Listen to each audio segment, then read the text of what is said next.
So what are specialists? I was very confused about these initially as well, and I'm here to try and explain them for you guys because I feel like I have a pretty good grasp as to what they are, and I think I have an idea as to how they'll impact gameplay. Of course, we will see gameplay this Sunday, but I think if my theories are right, just based on the information presented, I think these can be a very good addition to the game. But first, I want to go over the actual information about the specialists that we do have. Now, before we start the video, remember if you do enjoy to leave the video a nice thick and juicy like as always, and of course, if you enjoy this kind of content, you want more like it, be sure to hit that big red sexy subscribe button right underneath the video. Also gotta shout out my channel members. You guys help make these videos possible. Thank you guys so very much. If you want to join and get access to the exclusive perks they get, be sure to check out the link in the description or hit the blue join button. Anyway, let's begin. So in this game, instead of classes, we are going to have specialists. This kind of made a lot of people panic because number one, the information wasn't being shared around very well, and so it sounded like some kind of gimmicky thing. And number two, it sounds weird. Why would you get rid of classes in a Battlefield game? But it's okay because essentially they're still here,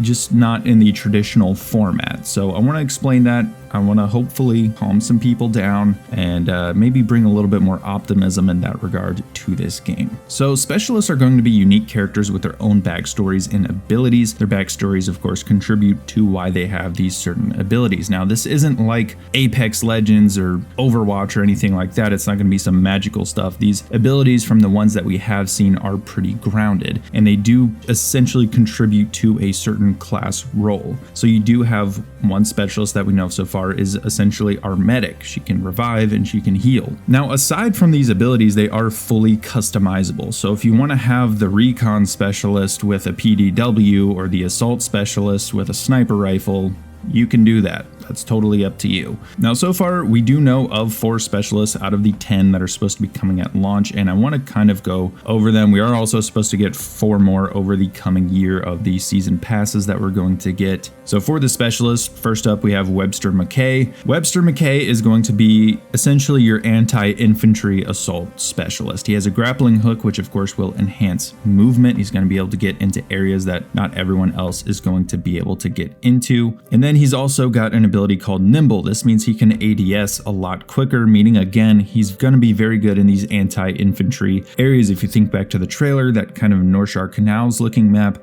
he's probably going to be a pretty common specialist we see there. Now, after McKay, we have Maria Falk. She is our medic. She has her own little backstory here, looking for her son within the NOPAT groups around the world. She has a Surette pistol, so she can shoot teammates and heal them, but she can also shoot enemies and do damage to them. I don't know if that's going to replace a secondary weapon, but it does sound a lot like how in BF1 or BF4 you can use the syringe or defibrillator to both revive and hurt enemies. So, cool. She's also a combat surgeon. Now, this is actually a unique ability that when I was reading made me think that squad revives are coming back, but essentially it says it allows the player to return downed allies to combat with full health when reviving. The key part is it says with full health when reviving. Does this mean that if you do a squad revive, it only brings back, say, half health or 20 health or something like that? Kind of like in BF4, where if you didn't rub the defib long enough, it only brought back like 20 health. I think we could see that, and that could be kind of the knock on squad revives if you're not running Maria here, whereas if she's the one who revives you, then you do get that full health. So I think it's a pretty interesting ability. Again, I'm very interested to see some of the more unique specialists that we get as we get closer. Again, these seem to fulfill a unique type of class role. I'll go more in depth after I explain them, but let me explain these first. Then we've got Pyotr Boris Guskovsky, our most Russian man ever. He has a sentry system, so he seems like the kind of defend an area kind of support player. The SG-36 sentry system automatically spots and engages enemy targets detected within a certain area, and also the sentry operator ability, which spots enemy targets when the sentry gun locks onto an enemy in question. Again, this is going to be a highly defensible specialist. If you're trying to defend an area, say in breakthrough, he's going to be the guy you're going to want to pick because he can spot all these various enemies that are coming to try and take your objective. I think, again, this is going to be your defensible support kind of specialist. Specialist. Lastly, we have Casper Van Dale. Wickus Casper Van Dale, our recon guy, is an OVP recon drone which spots nearby moving targets and can disorient enemies by using EMP blasts. Can also be used to designate targets for lock-on weapons. So it does look like he has an EMP drone that could be useful, maybe against anti-vehicle stuff. Maybe he can disorient other specialists and some of the electronics they may use. So say the last guy, Boris, maybe he's got his sentry gun. If you send in the EMP drone, you can knock that out, and then you can of course have your team push forward that way. Or if say maybe you're lone wolfing, you can make the push towards Boris once you knock out his sentry gun.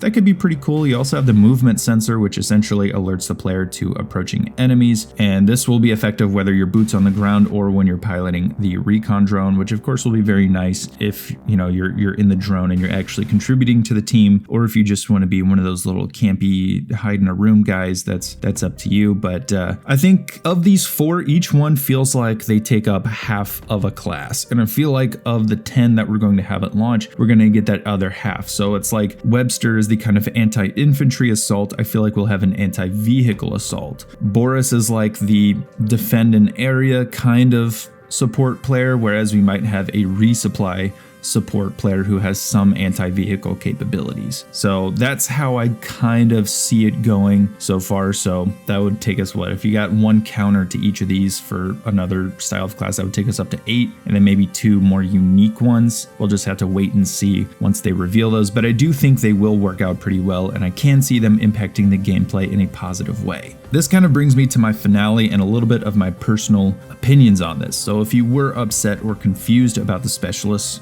you've gone through this and you still are, let me just explain how I see this impacting the overall gameplay. Now again, this is some speculation, so don't take this as Bible. This doesn't mean that this is actually how it's going to work, but I do think that overall this will be a good move. Now in the trailer, you'll notice that there is an Espinosa specialist in 2 different scenes that we get a good close-up of. Each time he has different cosmetics on, but he does have a general silhouette. If this is the case, this will enhance gameplay in a way that we lost with Battlefield 5. Because of the way BF5's customization was, we lost the unique soldier silhouette, so identifying enemies on the battlefield was much more difficult. But in this game, if each specialist retains a unique silhouette despite the different kinds of maybe cosmetics that you can put over them, say they all run in a similar kind of a theme, think like Apex Legends does. Of course, it's made by the same company, so I could see this idea being passed over.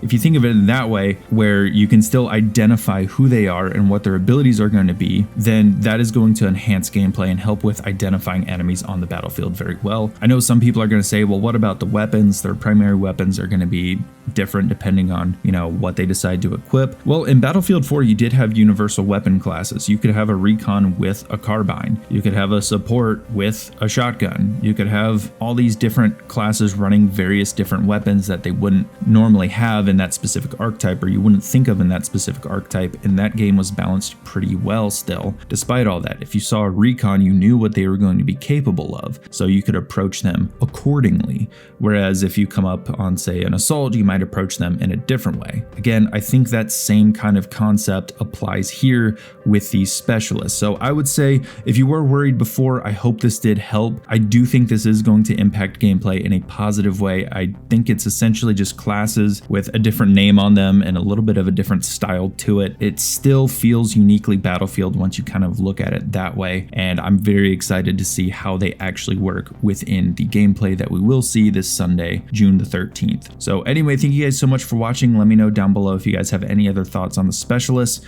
and I will see you guys in the next video.